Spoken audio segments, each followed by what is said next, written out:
Okay, this is recording at the beginning of our lesson, but we're thankful that it started recording. Our lesson today is called Empowering Youth with Elephant Footprints, Cultivating Inner Strength and Oneness with God. Now, the message is based on our May message from our Supreme Father. You know, each year we pull messages, and each month we read one of those messages. And in this message for this month, one of the things it says is, do not let a child grow up to be an empty shell of a human being, a shell drained of their life energy, a shell lacking in direction of wisdom, a vessel without the inspiration of love.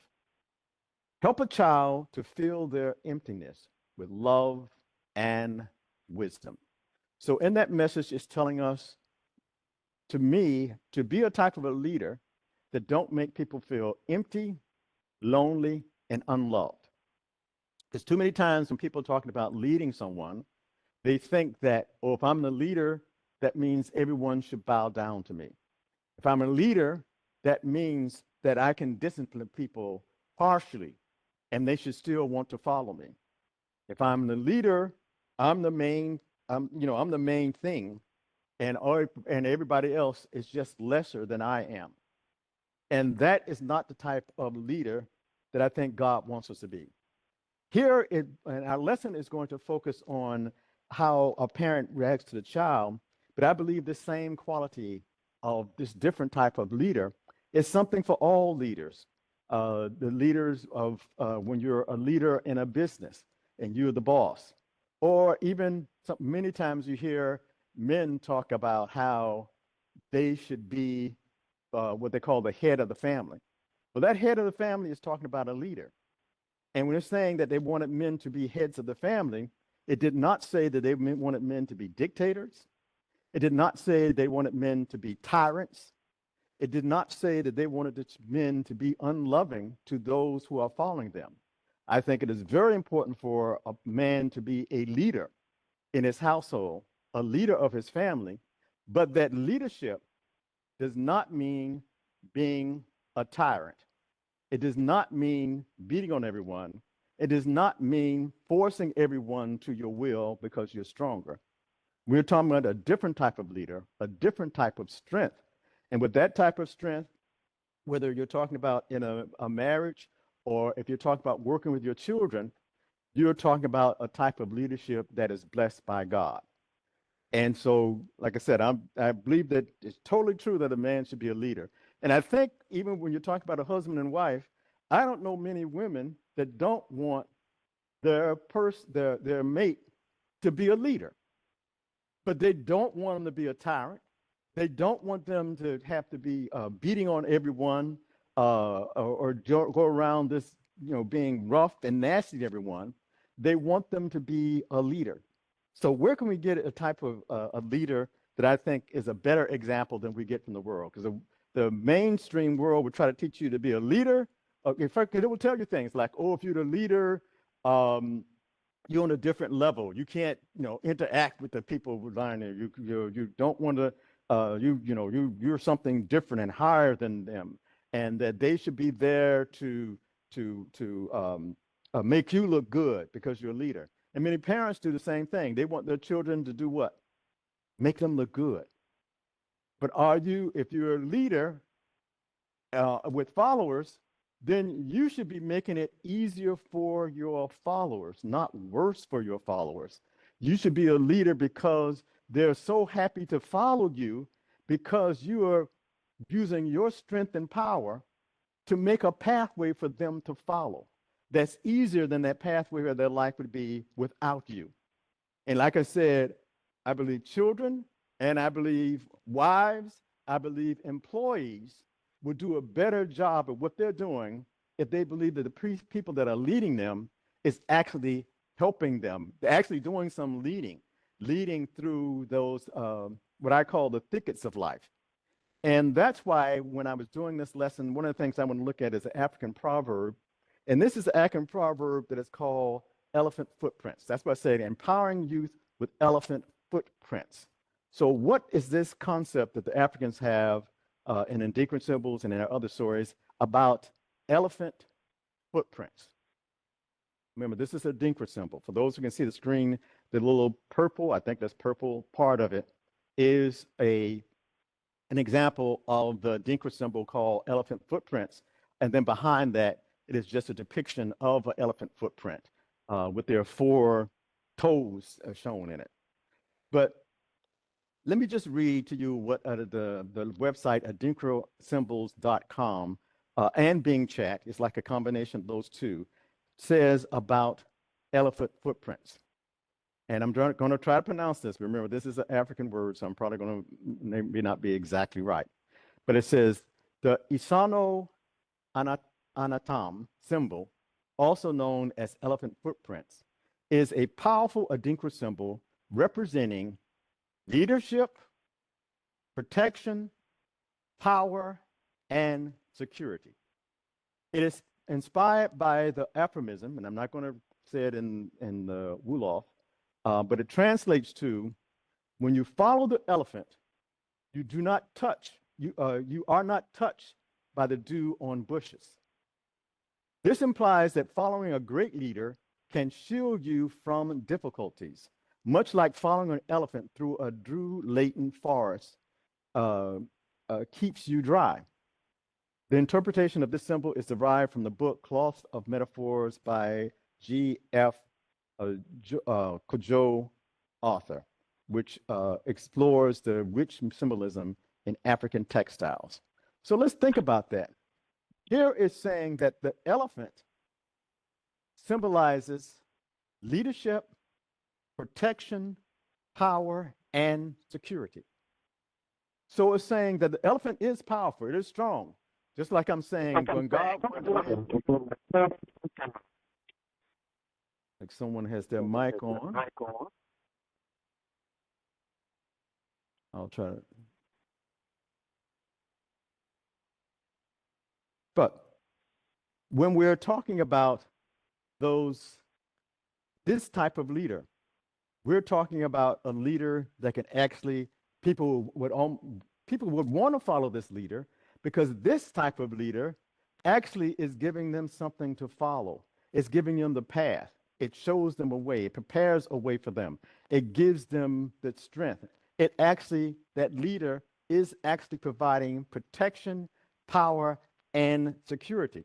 So when God even tells men to be a leader in their household, are they there to provide the protection, the power, and the security? And I don't mean the security of just disciplining the children, but the security from the things on the outside.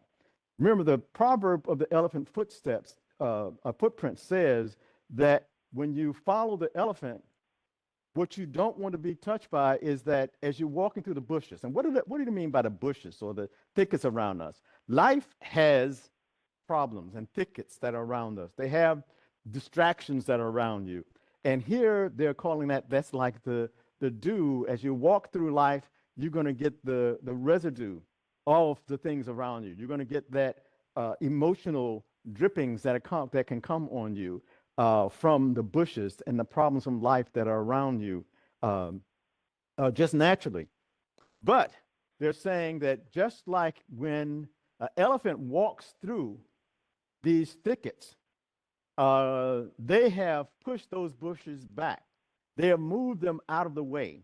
They have created a path that if you follow in that path, that dew, it's not like the thickets won't be around you, but the problems that can get stuck to you from those thickets are cleared away before you even go through that path.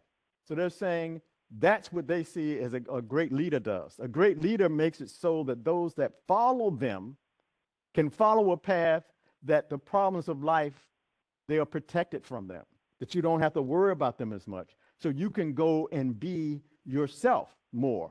That's why I say leaders always try to say, oh, I need to tell everybody what to be.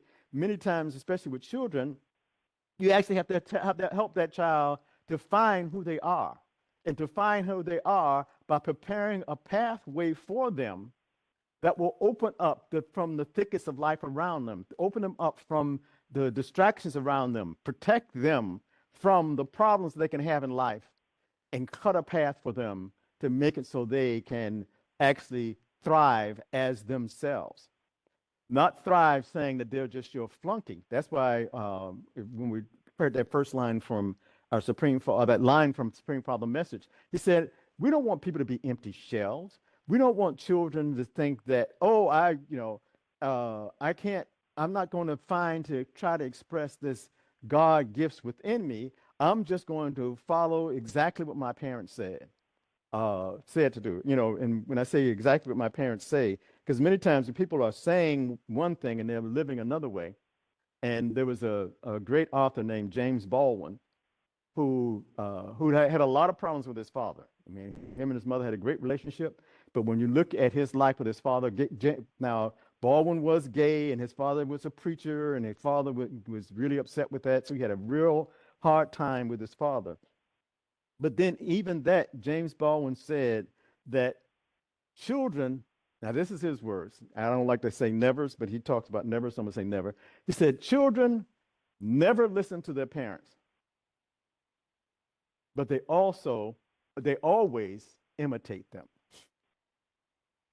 Listen to what he's saying. He said, children never listen to their parents, but they always imitate them. So what he's saying, what mother was telling him, children are not watching what you say as much as they're watching what you do. And what they see you do, they actually will try it.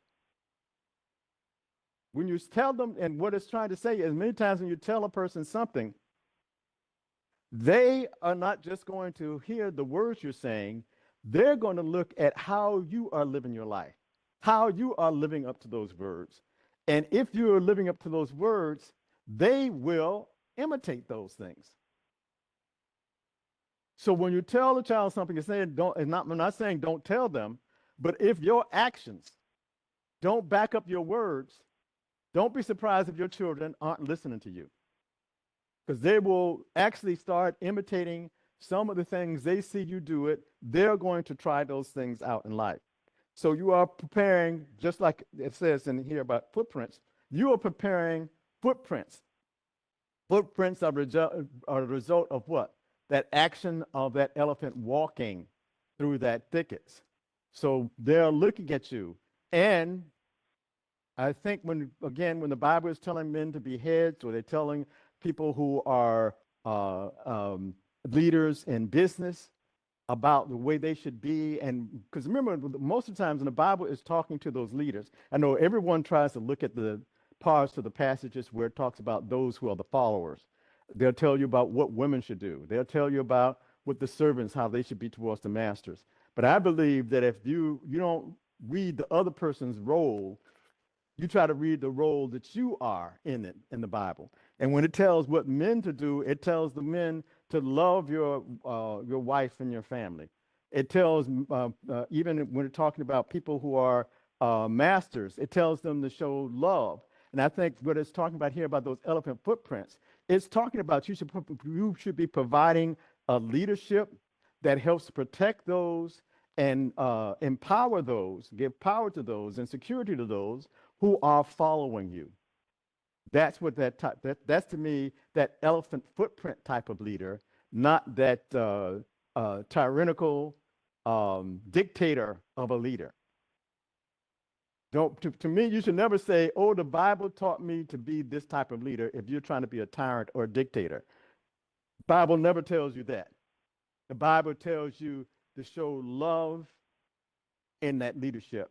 And that leadership should be like this elephant who is preparing a way for those who come behind him so that they are not wet or here, they're not sullied, they're not dirtied or not dampened by the problems that are around them in life. That's when you can say, oh, I'm a leader because I have prepared a way that if they follow my footsteps, remember, the elephant doesn't make you come and follow behind them. He just prepares a way to say, if you follow my footprints, you will avoid a lot of those problems that the thickets of with all the dew on them, with all that. And a lot of times I see that dew as some of the emotional wreckage that is left behind when you're walking through the thickets of life. It can leave you an emotional and a mental wreck when you're going through life and you don't have something that has prepared these footsteps to you, that they've gone and pushed through that before you come there. So we're talking about being, I call it, the elephant footprint type of leader, not to be a tyrant. So, and this is from the symbol of elephant footprints, the Adinkra symbol.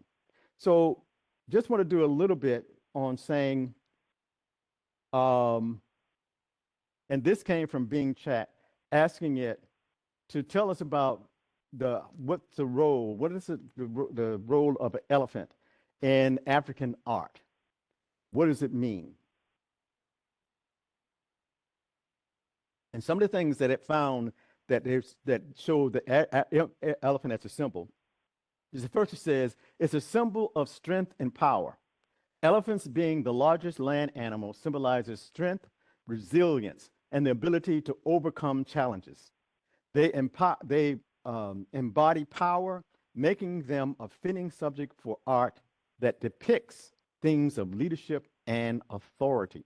So it's saying that the elephant for Africans, when they have in there, it shows strength, resilience, and the ability to overcome challenges. So if you are a leader, I'm saying, do you show those below you strength, resilience, and how to overcome challenges in life? That is the type of leaders that we want to find. It also says, the second point that comes from ChatGPT says about the symbolism of elephants, it says, a connection to ancestral heritage. Elephants have been a part of Africa's history for centuries.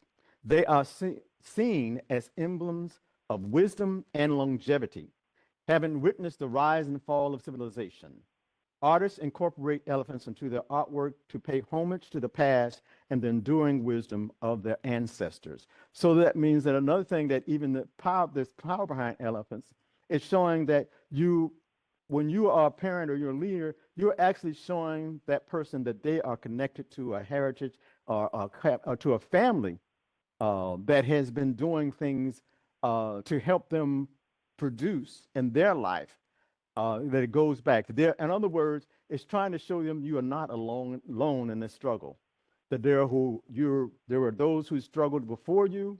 You are in the struggle, and you're actually going to become an ancestor yourself. You're going to have later ones that your children are going to be depending on you to help their pathway in life.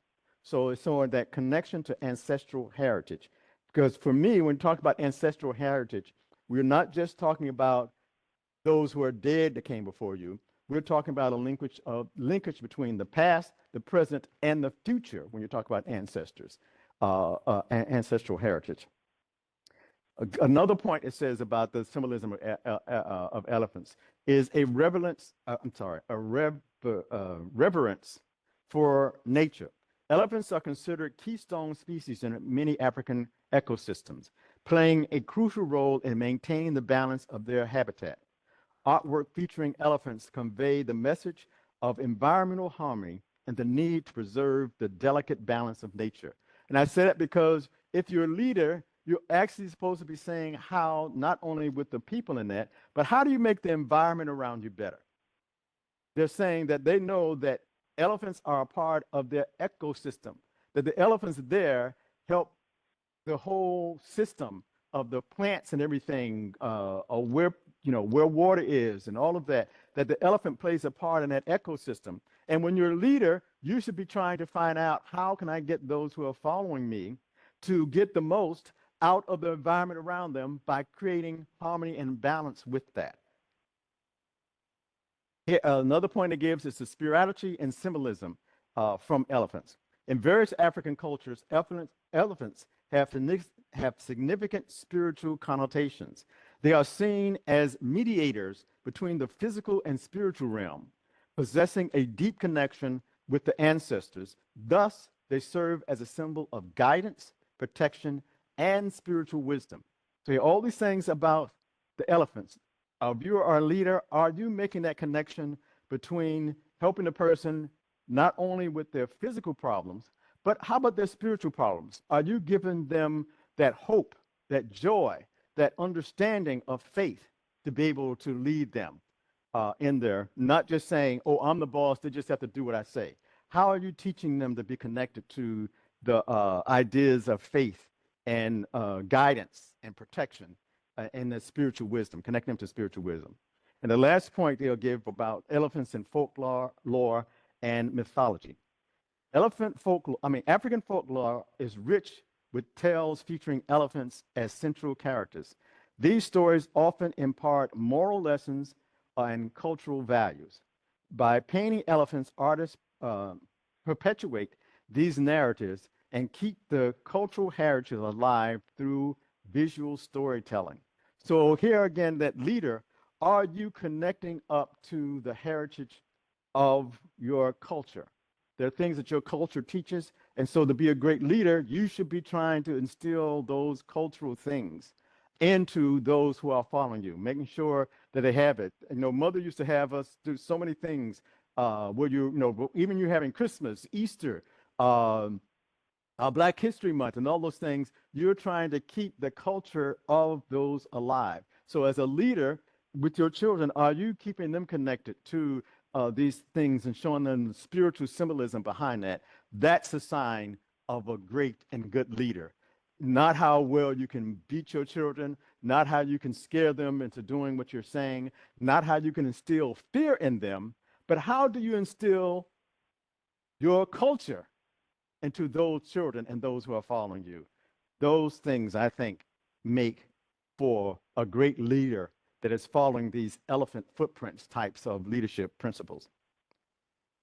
And before we go on to the message, because I think I've kind of shown how I feel about being a leader and helping children and helping them with these type of principles, where you're trying to show that child, helping show them strength, show them what real power is, show them how to go through life without having so many struggles and problems in them, making it better for them.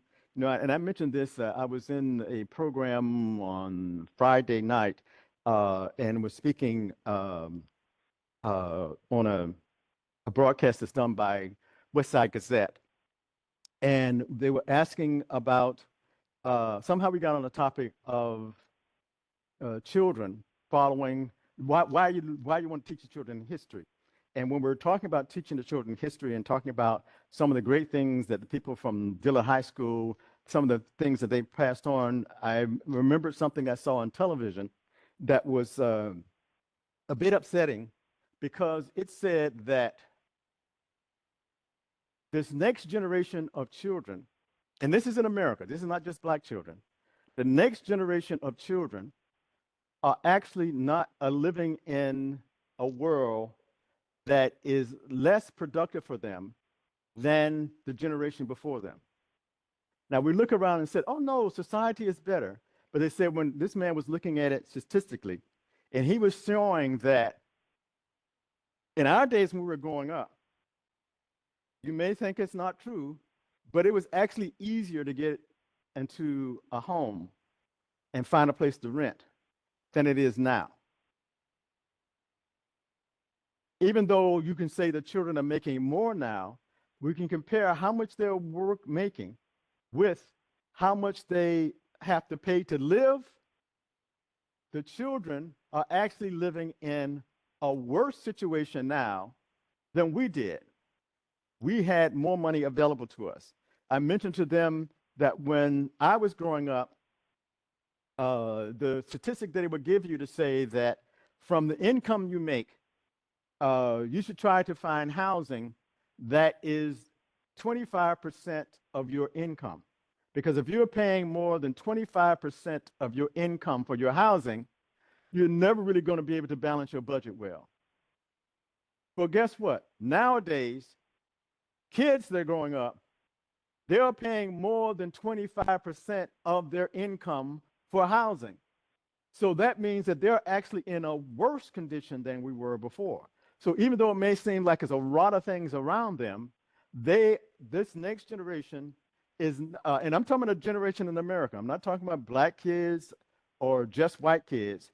I'm talking about the way things work in America now, that children have a harder time to make it now than their parents did. And they're saying this is the first generation in America that has happened. American has been building generation after generation, where the next generation had things better than the generation before them. And that generation is now, they do not have that luxury. Even if they go, it even says that when you look at how much they make as compared to how much the cost of living, go by age, that we had more discretionary income at different ages. By a certain age, we were making a certain amount of money. He said the kids don't even make that kind of the same when you kind of compare it statistically. They don't make the same kind of money that we make. Even though we think, oh, but they got all these things they can do and all that. They don't make enough money to live a decent life. And because we always talk about the good old days. Well, if you compare it to what the children go through, we did have better days, because society had more opportunities for us to face the challenges in society than what the kids have now. And the paper said, and when you compare that to the fact that the children do not learn how to connect with each other, he said that's a big gap. Said in our days, you learn how to connect with your friends, have them. Said now they're connecting in ways that are empty because they're connecting up on the internet. They're not really, their friends might be someone, somebody that they just talk, because I used to look at those things, and you look at those things, and somebody's been talking to somebody online for 2 years and never seen them, and yet they're thoroughly in love with them. And in me, that concept is said, but you never even saw this person. You don't even know if it's true who they say they are. They could be catfishing you. And I know even in our days, people would, be fake in front of you. But when they get these things about these catfish, when you get up there, you think you're talking to a man and you're talking to a woman, they're in a different stage. And so we have to, as we're trying to be leaders of them, we have to remember that there's some things that are happening in society now that is making life tougher on the kids than it was on us. And I know, and I'm not saying that we had it easy. We had some tough things, but think of it that kids now are actually living through tougher times than we lived through. But I need to get back to the lesson, right? I'm off the topic. So I wanted to read the message because this was all about getting this message for this month. So I'm going to read the message for this month, and then we'll end our conversation today. I should ask, does anyone have any comments or questions before we get to the message?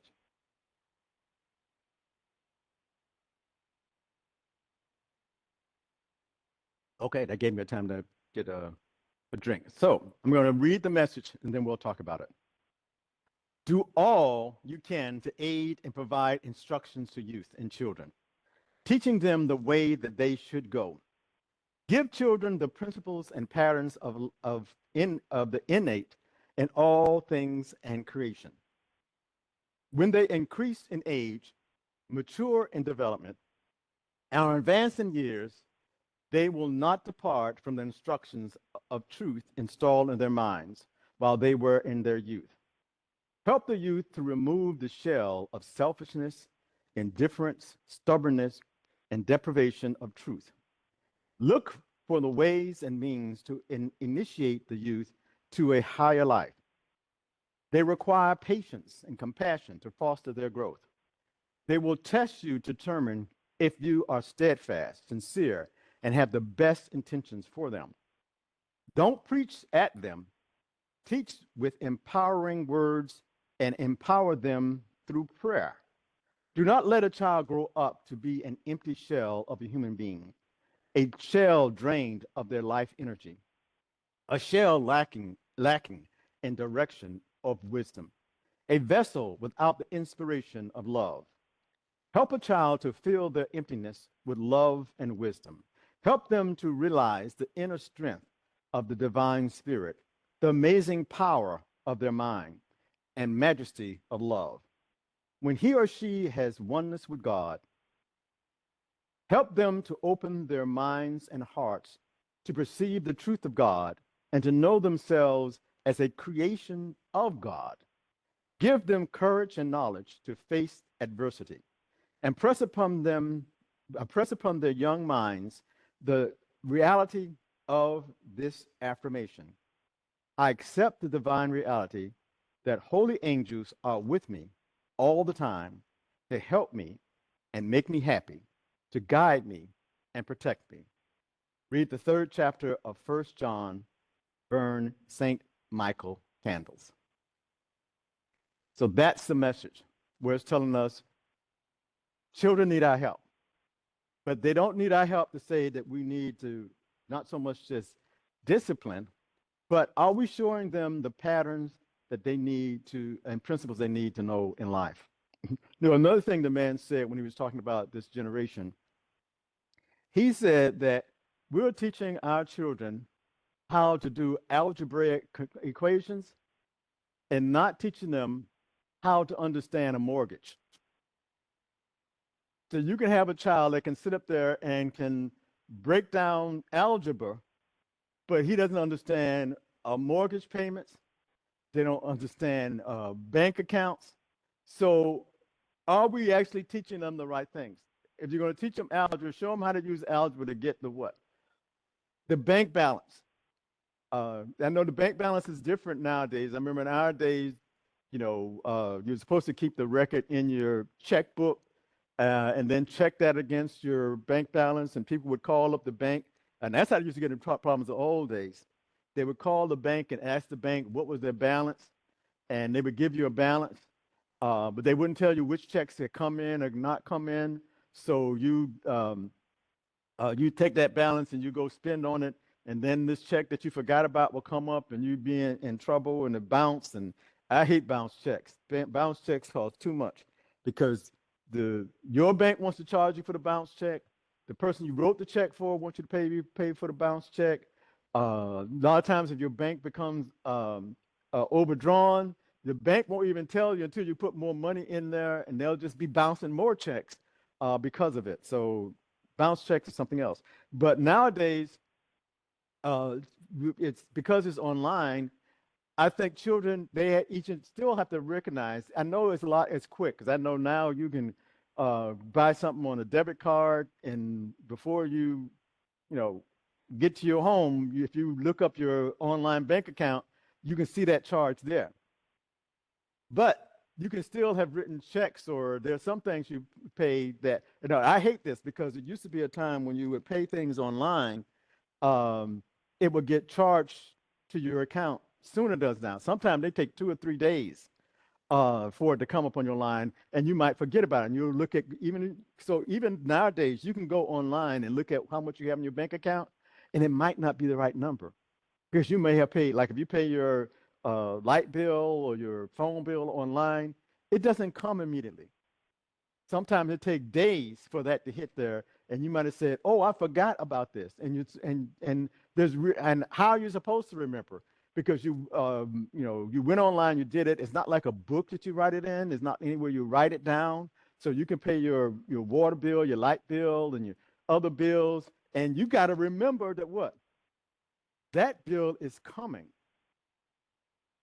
And we have to teach our children how to be able to deal with keeping your balance in mind as you're doing this and using that. So we need to be teaching our children the right things that we're going to help them. Remember, like it says, you got to create that path through for them so that they do with the bushes, because that, to me, that's like some of that do when you don't really know how to understand your mortgage payments, or because nowadays it's even worse. Because when I know when we started getting houses, they had all these fancy types of mortgages.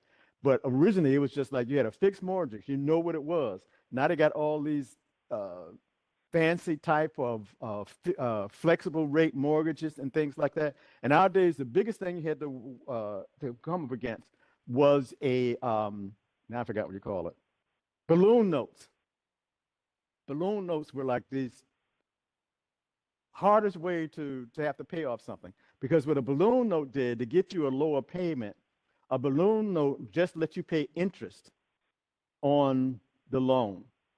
And then at the end of that period, you owed all the money. And if you, that's why they said it blew up like a balloon, because you've been paying this low amount all this time. All of a sudden, the note becomes due. So you're supposed to pay up this big sum of money that you borrowed. It was almost like that outlandish interest rate you get from long sharks. And that's where they could get a lot of people's house, because you'd be going along thinking, oh, I'm up on my payments, but you have just been paying interest. You haven't paid anything on the principal or the real money that you got in the first place on that loan. So we need to teach our children to be able to understand those things as well as other things about life, teaching them to not to be a shell, not to be indifferent about life, not to be stubborn about everything, because a lot of times, you have to tell them that yeah, I know my family always know that I hate this talking about, what do they call it? Something about fact of life or something about life. They love to say that I used to hate, but you do have to teach them that there are facts in life and that you have to. Part of life. A part of life, right? That's what you call it, a part of life? That's Teresa reminding me what you're saying.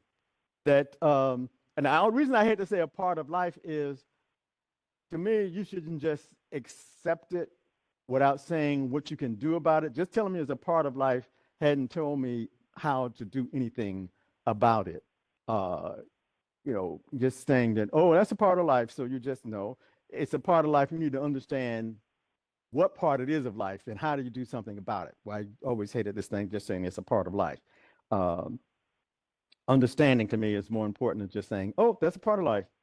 So don't be indifferent to life. Don't be stubborn just to saying, oh, I'm just going to ignore everything that the way life works.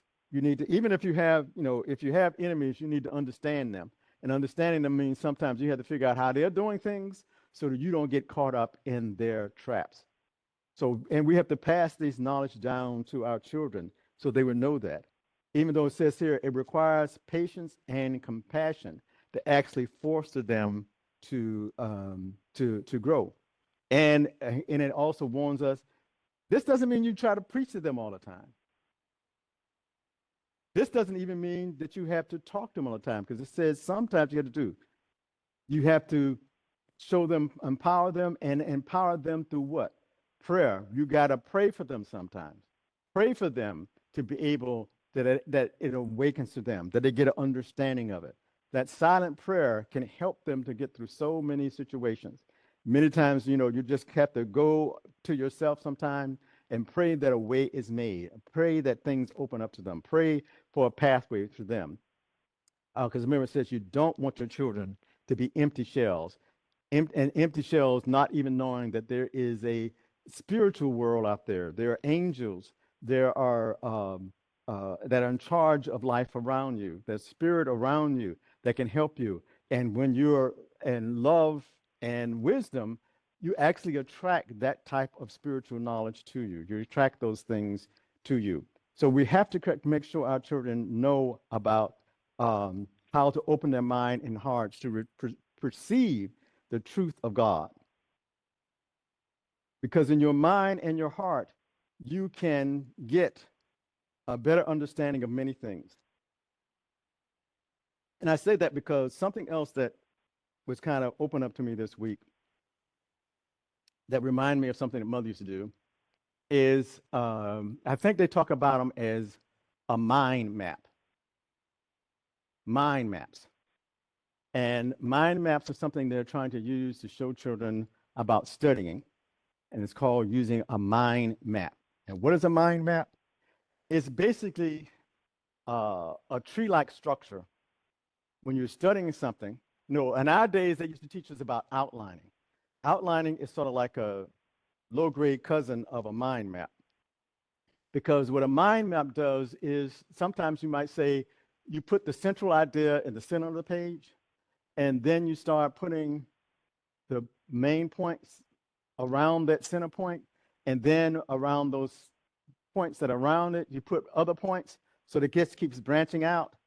And they said that these mind maps, so they're telling children, when you're studying something, you should try to make a mind map of what you're studying to see if you know what the central idea is, if you know the ideas around it, and then if you know what ideas connect to that idea. It's like a tree-like table that you create. And they said it even becomes better if you can find pictures to put at it instead of if your central idea is something about baseball, put a picture of somebody playing a baseball game, or put a picture of the baseball there, and then put pictures. Because you said that mind map, they find that people can remember, especially with pictorial mind maps, better than they can having words. Because some people do mind maps and they will they write these long sentences. They'll connect all these sentences together. But it said that kind of in some ways defeat the purpose of mind maps because the sentences are so complex that sometimes you forget what all the sentences are around it. But a better mind map would making it simplified either into a word or a picture, and you would understand it better. And when I was hearing that about a mind map, it kept reminding me of mother saying, get a what? Get a mental picture. Get a mental picture of what you're talking about. And we'll find that even in many things that we teach, well, many times when we're teaching things, even some of the books that are put up by our Supreme Father, he'll give you a table of things. These are kind of forms of what? Mind maps, something to give you a mental picture of how things are connected together. Yes, he might be telling you about the 7 signs and how they can relate to, how they relate to angels, how they relate to different things. That is giving you a mind map to help to open you up, to see you show that process of how things are connected together. Because that was a big thing about mind maps and why they say they've done all these studies to show, they would get students together and they have some of them to take notes in a traditional way, some of them make mind maps, and they constantly, they kept finding out the ones who were using mind maps were remembering more about what they were working on than those who were not. I remember even when I was young and trying to remember about memory techniques, you do the same thing. They tell you to try to memorize something. And it sounds crazy at first, but you memorize something by trying to create this crazy picture about it. Uh, uh, like, if you, like just a short example of it, if something, now this is really low grade, but let's say if you wanted to remember the word butterfly, and what you do is you're picturing, yes, you could just picture a butterfly, but you could also picture a stick of butter and a fly, right? It's just this way. And sometimes when you're trying to remember things, you kind of pick the pictures and you put together and it makes you remember it because of that, because of this association you have with it. We need to teach our children how to do those things, how to use their mind better, how to use some of these spiritual principles of doing things and putting it in a table, putting it in a chart, and that will help you to be able to understand it rather than just saying, oh, I'm going to read through it. I'm going to do highlighting, take those things you've highlighted and take them out and say, how does all this connect up together? Is what a mind map does do. And getting that, helping you to get that mental picture of how all this works together is a way of trying to teach them how to accept the thing. Because I believe, to me, as I started thinking about this, well, I said, is what we learn about astrology and the stars, is that just one big giant mind map? That you, especially when you start trying to learn the lessons behind it, what we teach in astrology is looking at the constellations. Are they really just a mind map to try to teach you about the different lessons that you need to know in life and the times when those lessons have more influence you in others? But you do it through what? Making this big mind map of all these sometimes mythological stories, sometimes symbols. They became a map that your mind can kind of grasp that this is the time for this is the time for something else. So teaching the children about the power of the mind, the amazing power of the mind, and being able to show that love and compassion for things is an important part of life. And I'm saying part of life, but that to me is the real part of life when you start connecting it to get an understanding of the things that are happening around you. Just don't just accept them as, oh, that's something that it's going to happen and you just let it blow over. No, you should need to be mindful. You need to live your life mindfully, that you're putting your mind and applying it to the things that happen to you. Because like it says, give them courage and knowledge. Does someone like to say something? Because I'm about to close out. Do you have any Oh, comments? don't close out yet. I was just thinking, you talking about vision board. That's what they call it now. The Vision board. mind map thing, they call it.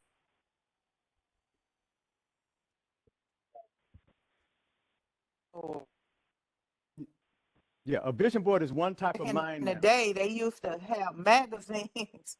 Your teacher would get a stack of magazines, and you, yeah, Mm-hmm. you would apply things of interest, that interest you, what you might want to be or do when you grow up and stuff like that. But as I was sitting Mm-hmm. here thinking, I was like, they don't have magazines like that anymore. I don't think. Yeah. No, but the crazy thing is, if you get some of those mind mapping type of things, it would go on the internet and find, if you give it a word, it will find a picture that goes with it. So the vision boards were a type of a mind map, but instead of having to go and find a magazine, remember you can Google, if you think of any type of concept, you can Google and ask it to show you the images that deal with that, and it will give you a whole bunch of images, and you can decide which one of those images you want to take and put into a board or they have software to do things that they call a whiteboard or some that do some that are there's software that have to actually create mind maps. Um, but they're saying that anything you study, you can probably learn it easier if you go over it and try to put it in a mind map that you create for yourself by looking at what's the central idea and how, and sometimes even a mind map may have, it may be more than one. I saw a guy create a mind map and it actually had two different sequences. He had one part of the mind map that showed how things connected together chronologically, and he had another part on the same mind map, mind I picture. got kicked out. I'm sorry. Oh, you got kicked out? Yeah, somehow I got kicked off the Oh, internet, oh, but no, that's what I was just saying, that they call it a vision board. And then yes. people would always be mindful to ask kids when I was coming up, what you gonna be when you grow up? That was their main question. Yes. So it constantly kept you thinking of what I'm gonna say, what I'm gonna say. Yes. Yeah. And so I mean, everybody used to ask that, no matter who it Yes. was, they would ask Yes. you that all the time. So it constantly kept you with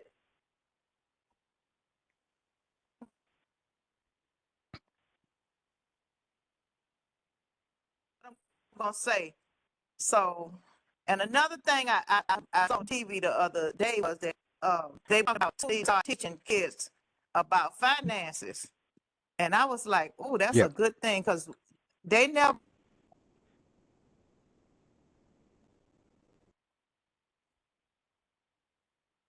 banks, how banks work.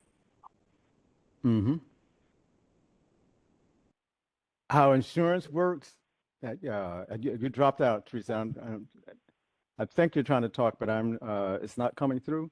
But you're right. They need to learn about banks, insurance, how to fill out applications, um, how to do resumes.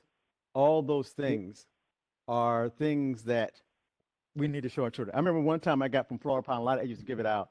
It was I'm trying to think of the name of that book.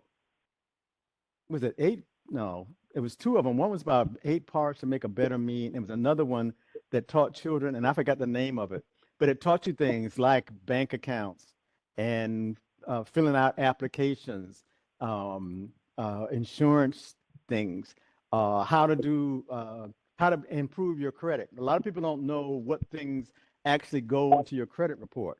They don't know that they're keeping up with your phone bills. They're keeping up that your payment and paying on time, because your credit report not only says if you pay your bills, but your credit report actually shows how many days past the due date you pay the bills. Because I remember in my day, everybody would say, "Oh, the grace period. You got a grace period." Even with a mortgage, you had 15-day grace period. And if they said your mortgage was due on the first, you tried to get that mortgage paid before the 15th, not knowing that on your credit report, that was showing that you were a slow payer and you were going to get less credit. So that means that if you got credit, they were going to be charging you a heavier interest rate. If your bill is due on the 1st, they're actually expecting it to get there before the 1st. That's why they send you the bill early. If you even, and that goes with your mortgage payments, your electrical bills. Yet all of them have it's like a past due date. But if you even get close to that past due date, you are going to have your credit drop. And a lot of people don't know that. So they'll just try to get as close to that big date, or sometimes try to get it, or if I get it near that, there's always a grace period. That grace is going to drop your credit rating. And when it drops your credit rating, anytime you go out and get credit, it's going to cost you more for that credit because of your credit rating. So it's important to tell children about those credit ratings. And sometimes when you go on the job, they check your credit rating because they can. Especially if you go into a job where you got to work around money and stuff like that, they check your credit rating. So it's just not a job where you're going there to get credit. It's on many things you go in, they are going to check your credit rating. Loretta's saying, even when you get in houses and apartments, they check your credit rating. So if you're always paying your phone bill late, and if you're always, letting one phone drop and get another one, all of that's on there. I was telling Loretta, I learned about this thing about insurance company. A lot of us heard about FICO scores, which is another type of system that insurance company use that is even beyond the FICO scores. It's called now I forgot the name of it. The Clue. It's a Clue rating. And there was a thing that showed me how to try to get your Clue report, not your FICO report, but your Clue report. And it's like a convoluted process where you have to send in a request to get it. They mail you. They don't send you. They mail you this letter, and in the letter it tells you how to sign on and how to use this code to get your Clue report. And I went through that process. I just got mine the other day, and it's about 50 pages long. It had all kind of stuff in there. I was telling Loretta, I was looking at this, and it had these addresses that I was supposed to stay at. And I said, what is this address? I don't remember this address.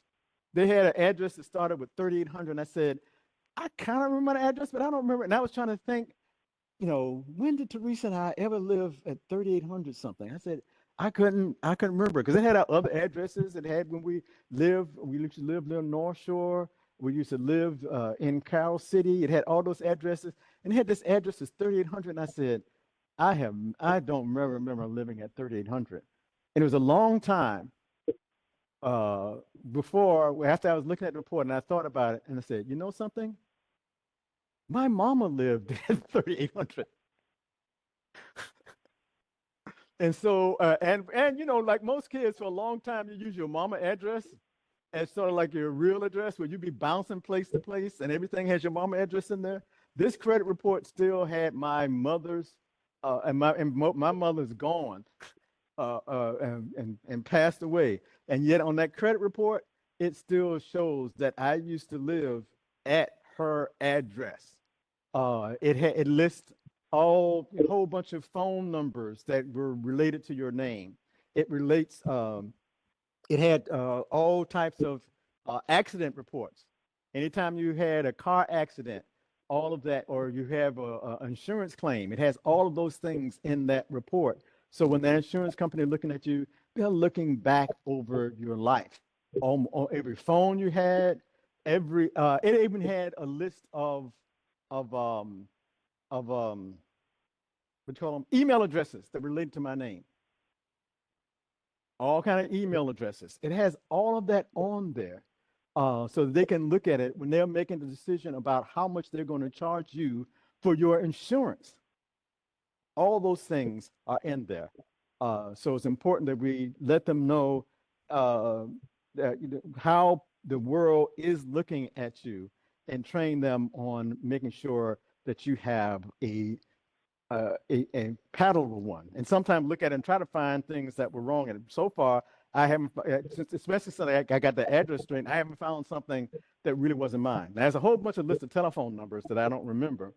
But I think it was during the days when I was helping the children get telephones. And so some of the numbers in there, but all of that is in this report that insurance companies, and when I say insurance companies, when you're getting house insurance, when you're getting car insurance, they have access to who you have been, how you have been paying off bills, and what thing, people think, oh, I just drop that phone and get another phone, and have that payment out. All of that is out there so they can see who you really are.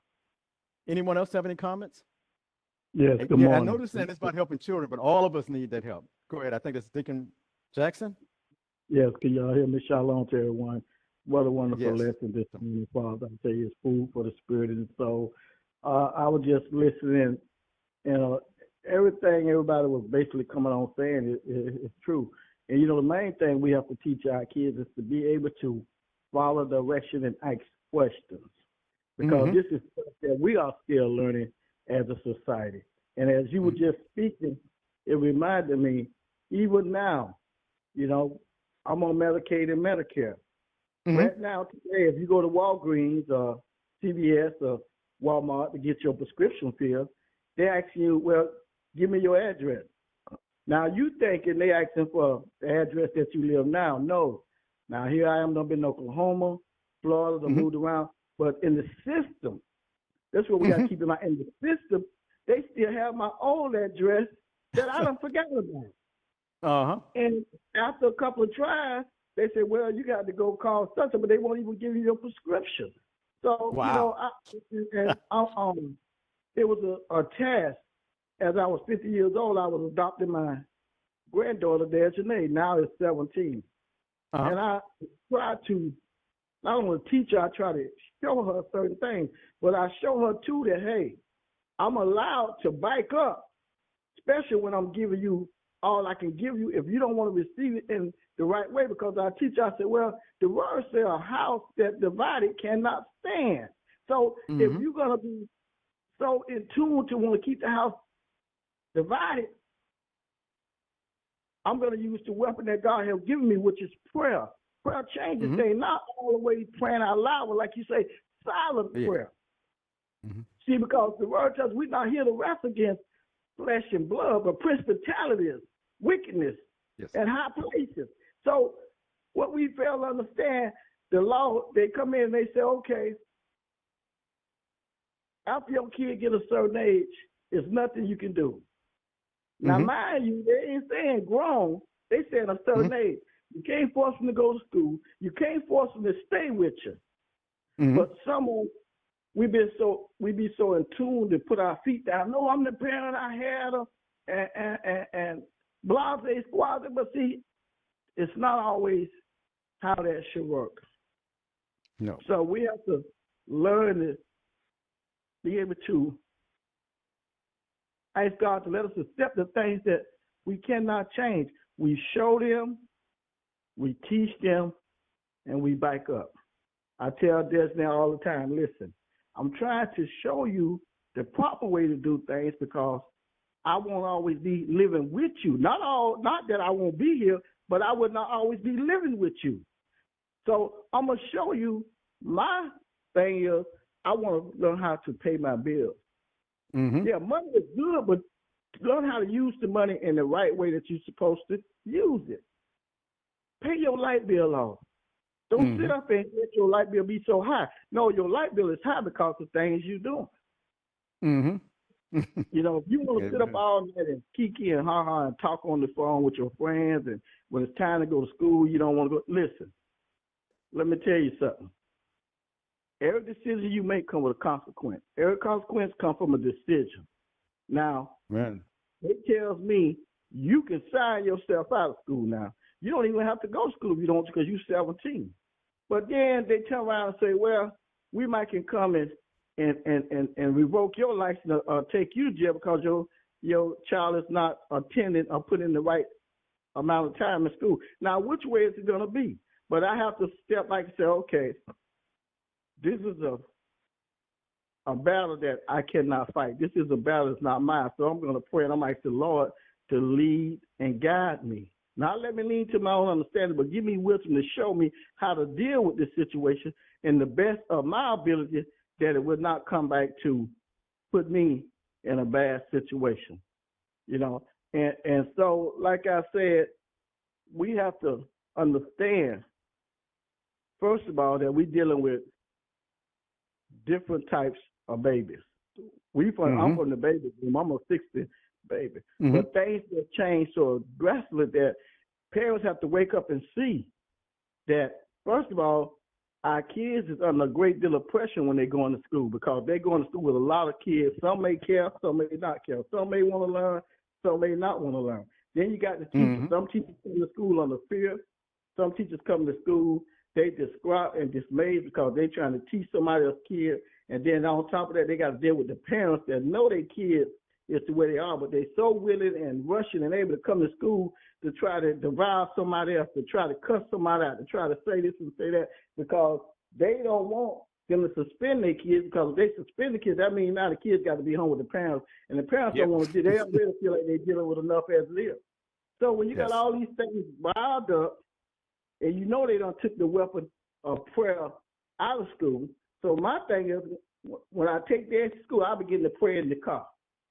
Amen. Pray in the car. By the time I get to school, I say, hey, I already prayed. I might see angels to go in with you. Now, I want you to agree, but take your angels in there with me. You pray. You don't have to pray aloud. You pray silent. You ask God and you give God thanks.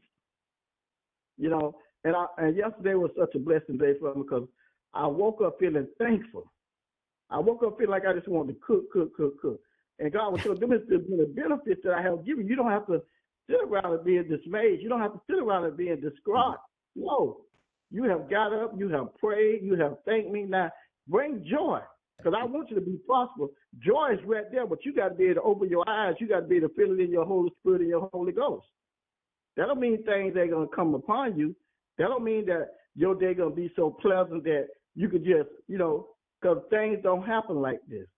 We are in living life now, where you got some countries and nations fighting against nations. You got some kids waking up to bombing, and you got so much different stuff going on, and you got all these type of people that's here now in the United States. That's why you see all this type of things, especially, and then you got the weather just going crazy all over the world. You got tornadoes, and you got hurricanes, and you got when have Florida had a hurricane season from June to November?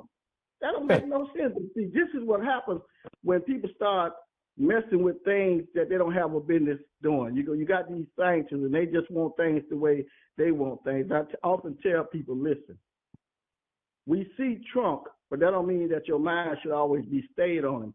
God tells you, don't be afraid of no man. Don't be afraid of no him. So therefore, once you do that, you try to take on a battle that's not yours. You take it on a situation that's not yours. You invite a situation to come into your mindset that you shouldn't even have to worry about. So my thing is, I try to tell parents, listen, the law says when your kids don't want to be where you trying to offer them a home, pack their bags, sit it on the porch and let them go ahead. Pray, give them back to God, and what you do, you keep yourself in a good situation where you can stay in touch with God, that your Holy Spirit and Holy Ghost is in tune with the Holy Spirit. And if we find these things, we will find out, because it's like this here. We bring a lot of distraught on ourselves, worried about the things that our kids already know what they're doing to us. And it ain't that they don't care. Don't get it twisted. They do care, but they're going into the light that society have placed before them. So you got to get out that mindset about how you was doing and this and that, because now we have to really see what's going on in front of us. And I think a lot of times that we bring a lot of things on ourselves because we don't know how to let go and let God. Now, the Bible says if you raise a child in the right way, he will never depart. He will come back. So once we allow our kids to see, no matter what happens, we're going to get up and we're going to pray. We're going to get up with a smile on our face. We're going to tell them, I love you. And the thing is, okay, There's nothing wrong with having rules in your home. That's your home. God has blessed you with that. Rules. I don't have people walking in my house. You don't see me smoking, so why is you bringing this entity into my house? Now, if you want to be your son or daughter, you don't have to be here. But I'm going to keep praying for you. You don't have to just keep throwing that at them, throwing that at them to the point where they get so mad and aggravated that they want to start cussing in front of you. They want to start sucking their teeth. They want to start doing all this crazy stuff. We cannot do that. No. We have to stay in that place where God has put us there, because He'll give us the word, and He said the word will never depart. But thank you for this great lesson. I'm not going to, because I can go on and on and on, but I'm not going to do it. But I just thank God, because this is a day that the Lord have made it, and we get fed through the Spirit this morning from this lesson, because this is something that we all can identify with, whether it's with our kids, whether it's with society, or what's going on. And are we our brother keepers? Do we put stuff out that another person can use? Because we have to, because if we don't prepare ourselves for it, we'll walk right into Walmart tomorrow or Walgreens tomorrow, and this thing hits us in the face, and the first thing we do, we get angry. We want to call somebody the devil. No. What we have to do, we have to educate our mind, get our mind from off of everybody else, and put our mind on ourselves and the things that we got to do. That's right. And if we do that, you get that beam with your own eye before you get the mote out the other person's. Yes. Yeah, because I'm learning every day, Father. I'm learning every day. I felt so good last week. I haven't been into a church in a couple of years, but I had the opportunity to go sit inside of a church. Greater. It was Greater Elizabeth Missionary. And I tell you, I had a great time, and I thank God for allowing me to do that. You know, I'll talk to you and let you know what I was getting ready to do, and I just had a wonderful time, and I thank God that I'm back on the line this morning to receive this food that will start my week off, that I could put on my breastplate of armor, that I could prepare myself, that God would take the cut out of my eyes that I may see. He would take that stuff that's stopping up my ears that I may hear. So God bless you all. Shalom to you. Continue to pray for me as I continue to pray for y'all. I love all you. God bless y'all. Thank you. We love you too, and we pray for us as we pray for you. But remember, and from this lesson, remember the first line says, do all that you can to aid and provide instruction to the youth and children, teaching them in the way that they should go. So that's what you'll be thinking of. But I think what I want to try to show is we want to do it like those elephant footprints. Yes, sometimes you may have to discipline your child, but that should not be your go-to method for your child. You should be like these elephant footprints, and I'm going to give them this guide. Mother always said that she was here to point the way, to guide the way, and that's what I think this concept of elephant footprints talks about. And I'm just going to close up with this one thing. Yesterday, I went to an event that they were celebrating a historic building, and out there, the Deltas had a children's book drive going on, and they were providing free books for children. And when I thought about, with this lesson telling us to do all we can, that I don't have any smaller kids now, but I said, I'm going to bring these books here, and who's ever here, I'm going to give you these books so that if you have some children, or find some children, or know some children, grandchildren or whatever, you can give them the book and that package.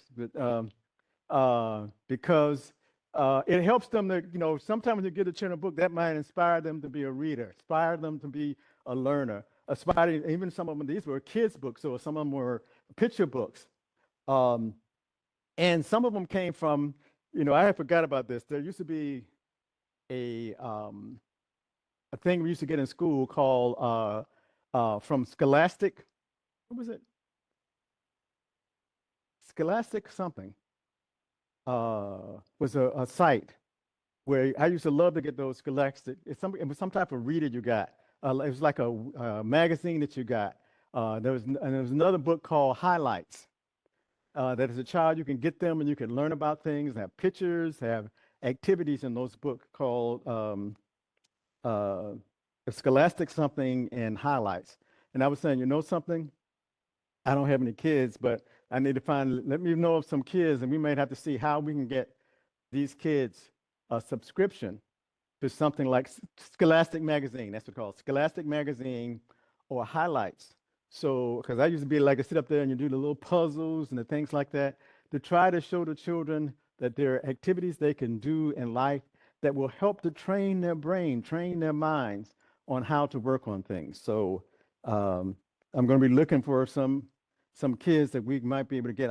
First, I'm going to look and see what does it take now to get that Scholastic Magazine or highlights, and get it to that child and let it, and see if there's a way they can come to the house for that child and make a child saying, this is my magazine that I can look at and I can understand and do things with.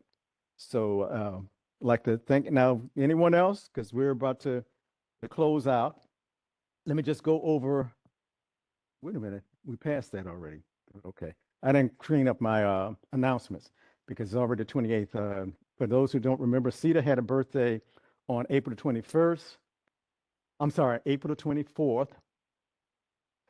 May Day is on May the 1st. Mother Pat's birthday is on, I'm sorry, May Day is May the 1st. Mother Pat's birthday is May the 4th. Troynisha's birthday is May the 5th. Mimi's birthday is May 10th. Consecration is going to be on May 12th, which is also Mother's Day. I know that, but we'll see what we can do. Riri's birthday is May 18th. May 18th is also Florida Emancipation Day and Haitian Flag Day. And Pentecostal Day, which is 50 days, 50 days, 5 weeks after Easter, is the day of Pentecost, the day that the disciples received the Holy Spirit.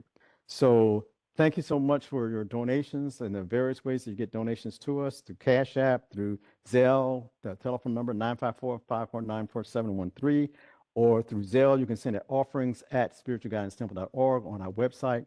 Thank you. People are sending us donations, so we thank you and we love you for your contributions. Now, this is the last call. If anyone would like to say before I turn the recording off. If not, may the love of God illuminate your way. May the will of God direct you each day. May the truth of God all errors depart, and may the peace of God forever dwell in your heart. Amen. Amen. Amen.